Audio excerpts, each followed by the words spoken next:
Kurnool bus ప్రమాదం పబ్లిక్లో ఇంకా ప్యానిక్ తగ్గలేదు అనడానికి సాక్ష్యం నిన్న భోగాపురం దగ్గర జరిగినటువంటి అంశం.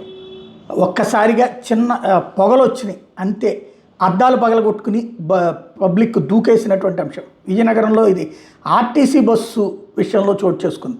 బస్సు కింద నిప్పురవ్వలు రేగినాయి. దీంతో ఒక్కసారిగా ఒకళ్ళకొక్కళ్ళు చెప్పుకున్నది నిప్పురవ్వలు రేగినాయి, మంట అంటుకుంటుందని బస్సు ఇంజిన్ దగ్గర పొగలు చూసి భయపడిపోయారు ప్రయాణికులు. ఒక్కసారిగా అద్దాలు పగలగొట్టి బయటికి దూకేశారు. కొన్ని నిమిషాల పాటు గందరగోళం జరిగిపోయింది. డ్రైవరు కంగారు పడిపోయాడు, ఏం జరిగిపోతుందో అర్థం కాక అద్దాలు పగిలిపోతూ ఉంటుంటే.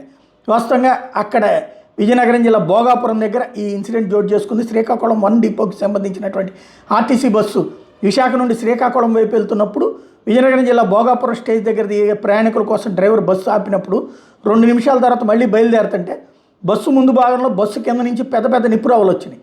అది బయటోడు గమనించి కేకలేశారు. దీంతో డ్రైవర్ మూర్తి బస్సు ఆపి చెక్ చేస్తున్నాడు. ఈలోపే బస్సు లోపల కూడా పొగలు వచ్చినాయి. దీంతో ప్రయాణికులు భయాందోళనతో ఒక్కసారిగా పక్కనున్న అద్దాలు పగలగొట్టి కిందకు దూకేశారు. అందరూ ఒకేసారి బస్సు దిగేందుకు ప్రయత్నించడం, కొందరు వృద్ధులు మహిళలు కింద పడిపోయిన పరిస్థితి. బస్సు దిగిన అందరూ దూరంగా పరుగులు తీశారు.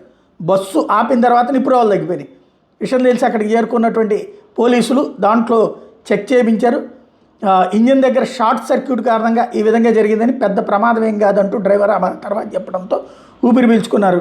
76 మంది ప్రయాణికులు ఉన్నటువంటి బస్సులో జరిగినటువంటి ఇన్సిడెంట్ అంటే ఎంత ప్యానిక్ క్రియేట్ చేసింది అన్నది ఇక్కడ అర్థమవుతుంది.